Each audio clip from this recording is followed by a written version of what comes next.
Today on Inside Utah Politics, the race for Senate. We want you to get to know the candidates. Josh Randall is our guest today. What campaigning is like when you have 6 kids and no big donors. We'll talk about that.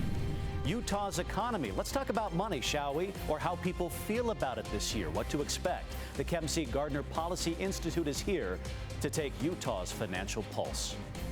Trial delayed. Republicans want the Homeland Security Secretary tried in the Senate after his impeachment. They say he hasn't done his job, but the process isn't exactly off to a speedy start. Time now for Inside Utah Politics. Welcome, everyone, to Inside Utah Politics, the place where we set the table for a good conversation and nobody storms off. At least they haven't yet, so let's hope that happens today as well. I'm Brian McElhatton. Let's go Inside Utah Politics now. Our first guest is Josh Randall. He's running for Senate to replace Mitt Romney. Granted, so are a lot of other people. So what are Randall's points of difference here? Well, he's got 6 kids, his wife manages his campaign, and he's all about the budget because he's a CPA. Josh Randall, welcome to the show. Thanks for having me. Yeah, absolutely. So tell me about this decision to run for Senate and get into politics, a family decision for you guys. It is. I would never do it if my wife wasn't 100% on board. And you could tell as a campaign manager, even to be on board, but to actually manage the campaign, she's really behind me. She couldn't be more supportive than she is. So why make the decision to run? I feel I can help. Obviously, I guess that would be what a lot of people will say, but it's a combination of different aptitudes and needs that we have right now in D.C. I feel like we have a need for an infusion of faith and family values and fiscal discipline, and I feel uniquely qualified to help with it. If I didn't feel like I could help strengthen our country and return us to constitutional values and to help us have a higher quality of life, I wouldn't be in the race. One of the big issues you talk about on the campaign trail is the federal budget and the national debt, which I just looked is just about $35 trillion.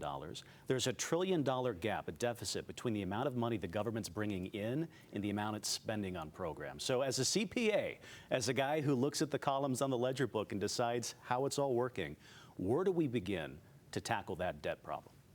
That's a good question. And it's a spending problem. I mean, I've heard of people dieting saying you'll never outrun your fork.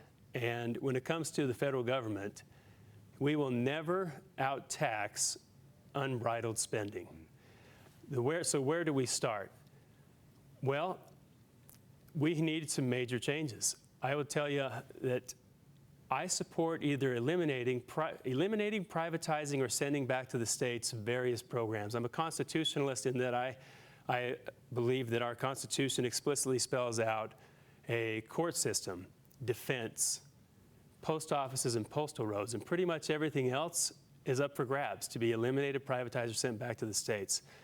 In that effort, we have got omnibus bills with a lot of spending in them, deficit spending for discretionary items, things that don't fall into those 4 categories that are explicitly stated in our Constitution.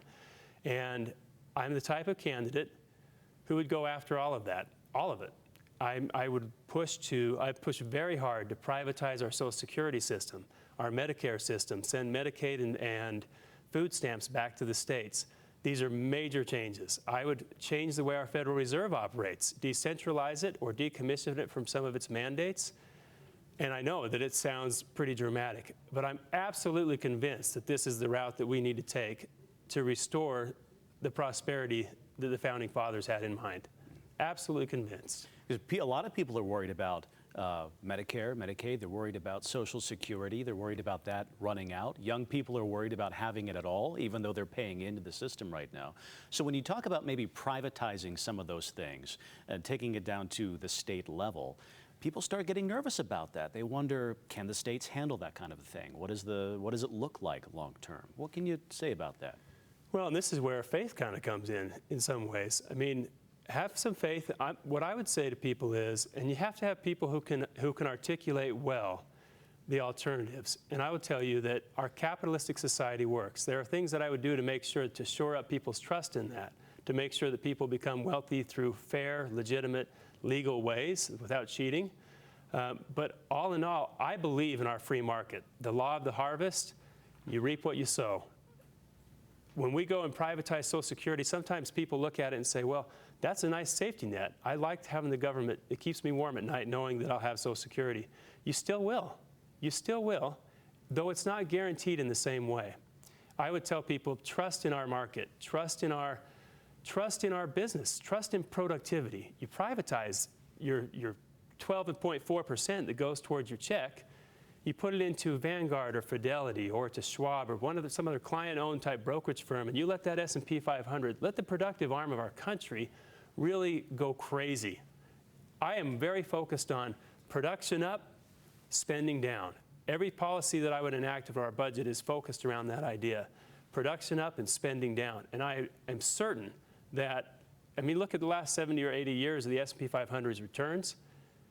You'll have more. You'll have more in your Social Security. You'll have more in your Medicare coffers to take care of your health expenses. Absolutely convinced of it. It's not a guarantee. There are a lot of countries who make guarantees, who've tried it in the 70s and the 80s, and it doesn't work.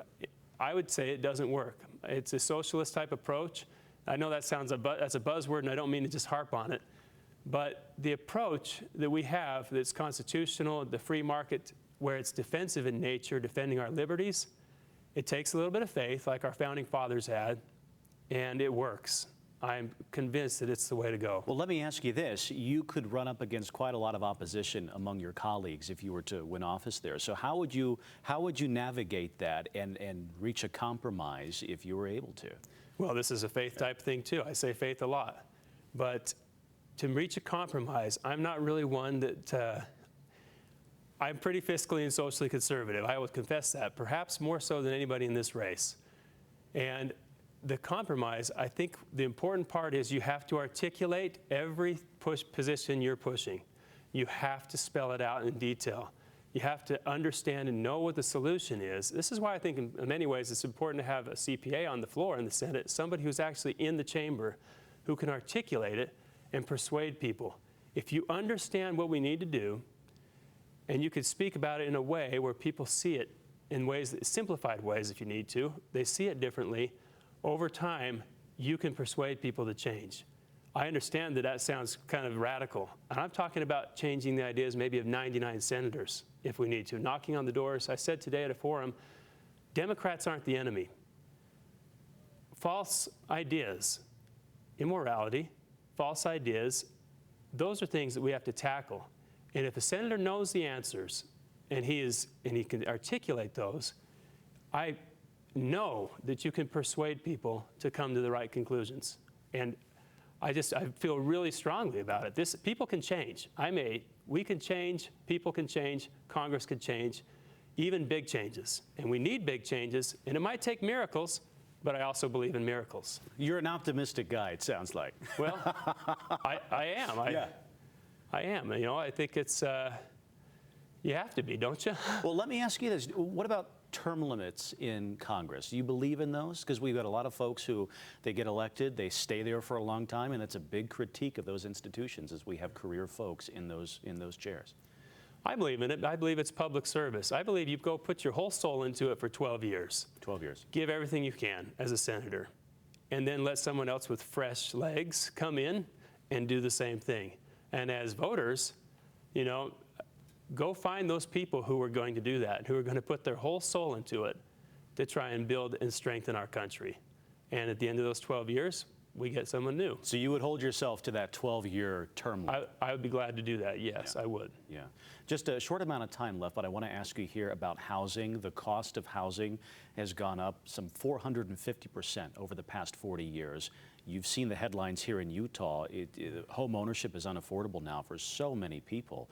How do you tackle that problem? You see that more as a state-level issue, or do you see any role at all for the federal government to help? Well, the federal government could probably help. Mike Lee's talked about this a little bit. There's some BLM lands.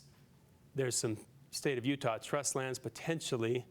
There are lands where we can say, hey, the government can make some trades, or they can just forfeit it all together and allow more privatization of our lands. I think that is something we can help with. If there's land around a city that's inhabitable, the federal government, as a senator, that's something I can help to broker and exchange to say, hey, I'm going to do everything I can as a senator to make sure federal lands end up in the private hands of Utah homeowners. Okay. Josh? 66% of our land is federal, so got a lot to work on that. Potential solution there, you see it. Josh Randall, we appreciate your time today. Thanks so much. Thank you. Appreciate it. Thank you, Brian. I appreciate it. Absolutely. Still ahead here on Inside Utah Politics, we're not done with the money talk, not yet. How does Utah feel about the economy? The Kem C. Gardner Policy Institute is here to show us their findings and what it all means. Stay tuned for that. And trial delayed. The Homeland Security Secretary impeached in the House, but will he face a trial in the Senate? What we're learning about that next.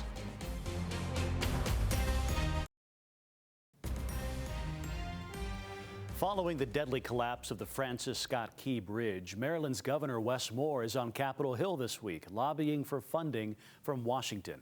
Our correspondent there, Raquel Martin, reports on his efforts. Governor Moore appeared optimistic while on Capitol Hill today. It's been just 2 weeks since the collapse of the Francis Scott Key Bridge, and he is pleading with Congress not to turn this into a political fight. Maryland's Democratic Governor Wes Moore is on Capitol Hill. We have to make sure that we are rebuilding. He's pushing lawmakers to quickly deliver on President Biden's promise to fund 100% of the cost to rebuild the Francis Scott Key Bridge. Because about 2 weeks ago, a part of our soul fell into the Patapsco River. Maryland's entire congressional delegation, including Andy Harris, the sole Republican, argue the funding should not be a partisan debate. This wasn't a Republican tragedy, it wasn't a Democrat tragedy, and the solution won't be a partisan solution, it'll be a bipartisan solution. The cost to reconstruct the massive bridge is still under review, but Democratic Senator Ben Cardin says it will likely need a new, more modern design. There's been a 3,000% increase since 1975 when this bridge was constructed in regards to the amount of traffic cargo that goes through, so it needs to meet the current need. Cardin says after talking to his Republican colleagues in the Senate, he is optimistic aid is in reach. But it's unclear if House Republicans will fall in line. In a letter last week, conservatives in the House Freedom Caucus demanded the shipping company responsible for the bridge collapse be forced to pay its fair share before taxpayers spend a dime. Republican Speaker of the House Mike Johnson, who has a lot on his plate right now, has not weighed in publicly about the bridge funding. But the congressman representing the area of Baltimore says the two have spoken over the phone and both agree this should not be a partisan fight. We're now in Washington. Raquel Martin, back to you. Well, the House will delay sending impeachment articles against Homeland Security Secretary Alejandro Mayorkas to the Senate. Republicans had planned on starting the process this week, but they're now pushing it to next week. Our Washington correspondent Jesse Tenur reports on their reasoning now. Senate Republicans want to buy themselves some more time here to make a public argument for a full trial, since Democrats are expected to quickly dismiss it.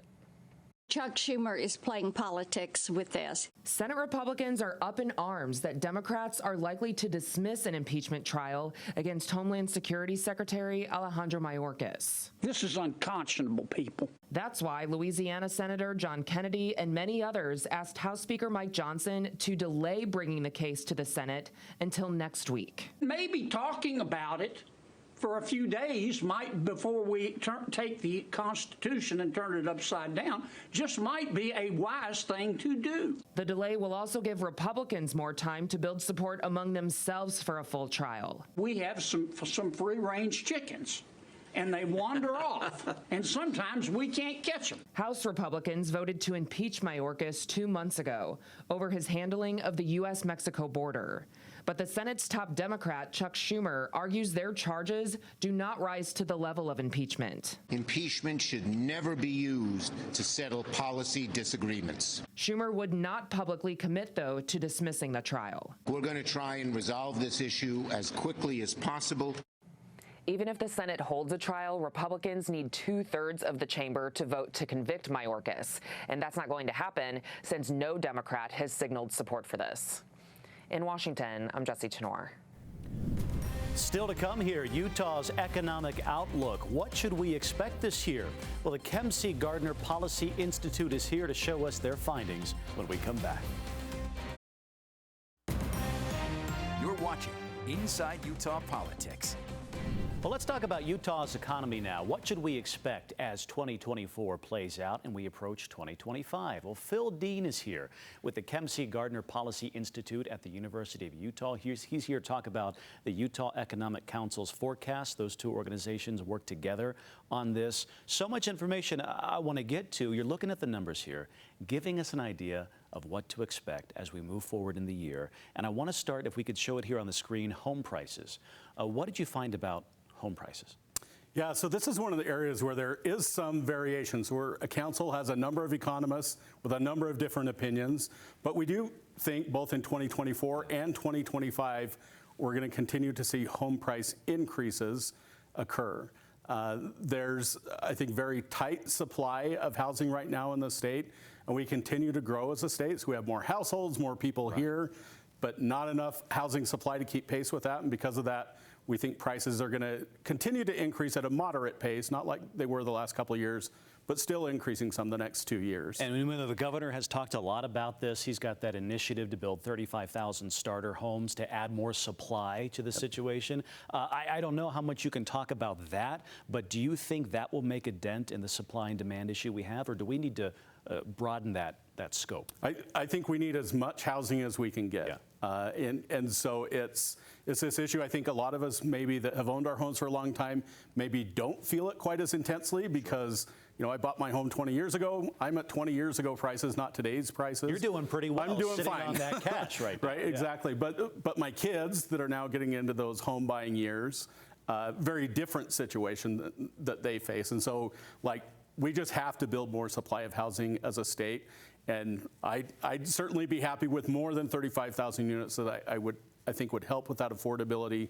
To me, that's kind of a minimum starting point I think we need to be at. Okay, so we know how you would advise the decision makers in this state. Yeah, more housing. More housing.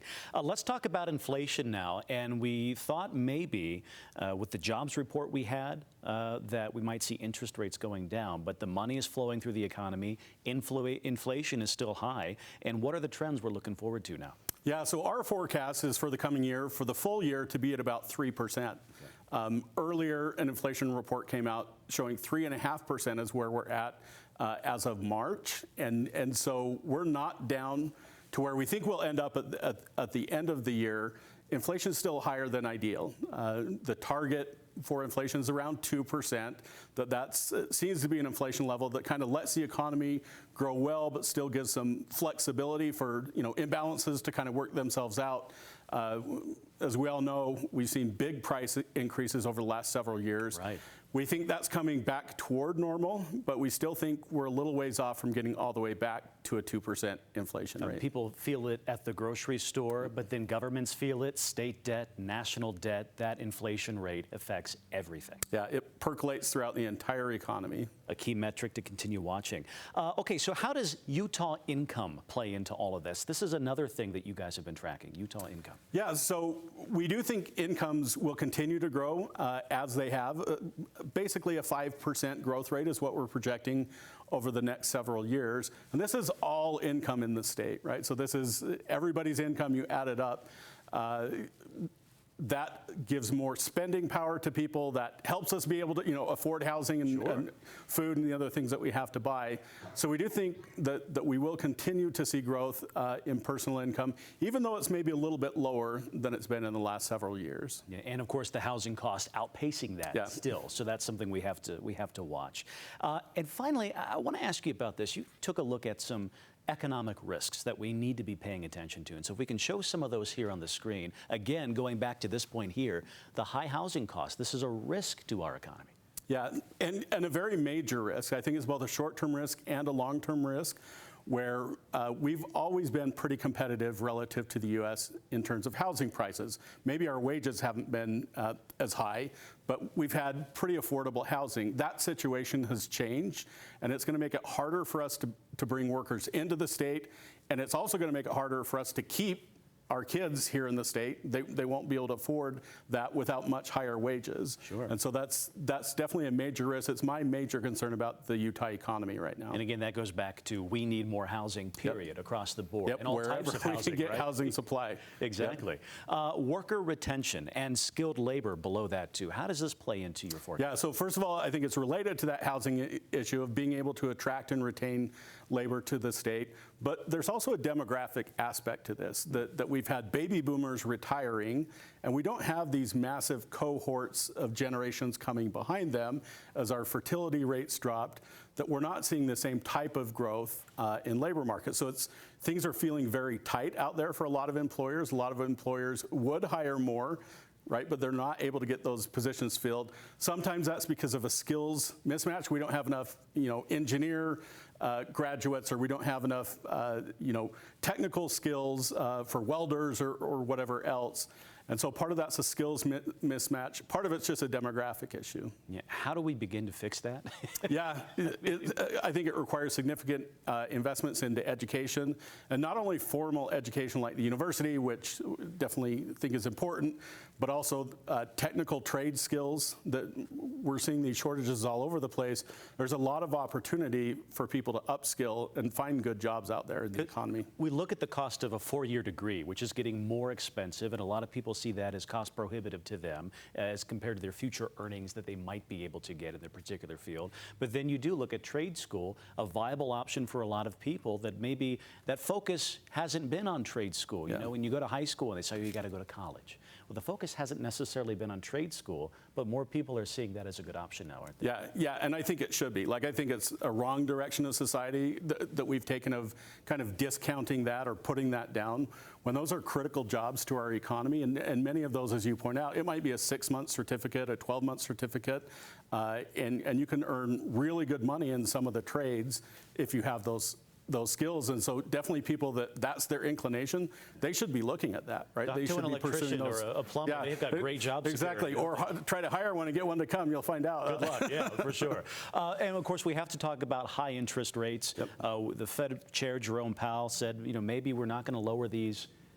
like we thought we were going to, right? He's considering that policy right now. So what should we pay attention to here? Yeah, so I think definitely that recent inflation report maybe puts a damper on some of the hopes for cutting interest rates. I still do think we'll start to see declines in interest rates by the end of the year, but I think it'll be pushed back maybe a little bit from when people thought it would be.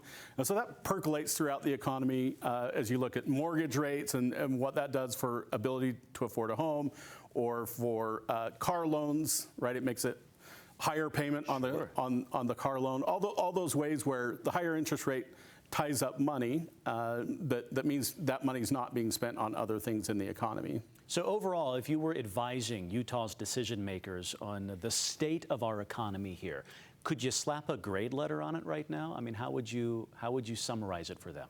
So I think I would say an A, but with some risks. So we do have a very high-performing economy. Unemployment is very low. We have a lot going for us, and that's part of what is driving some of our challenges. But my recommendation is continue to think about growth and how we're going to manage growth, and particularly looking at housing and the impacts housing has on the economy. And I just feel like I should point out, I think this has been the center of state leaders' focus. I think it needs to continue, but I think that's squarely in their sights. Okay, so much to think about here, and we're going to put a link to this report that you did with the Utah Economic Council on our website, abc4.com, so folks can read this for themselves if they haven't seen it yet. So much more data in it, too, that people should take a look at, right? Phil Dean, I hope we have you back on sometime. This is really interesting, and I know we could talk about this all day. Thank you. Appreciate that. Absolutely. Okay, folks, stay with us. More Inside Utah Politics coming up right after this. Don't go anywhere. Well, before we leave you, here's what's on our radar right now. The Utah Republican and Democratic parties will hold their nominating conventions April 27th, 2 weeks from now. It's coming up soon. We'll have the latest for you each week here on Inside Utah Politics. We're always paying attention. We want to help you do the same. And if you want more Inside Utah Politics, follow us on social media, won't you? Find ABC4 to stay in the know wherever you are. You can download the ABC4 News app, headlines wherever, whenever. Thanks so much for being with us, everybody. We'll see you right back here next week.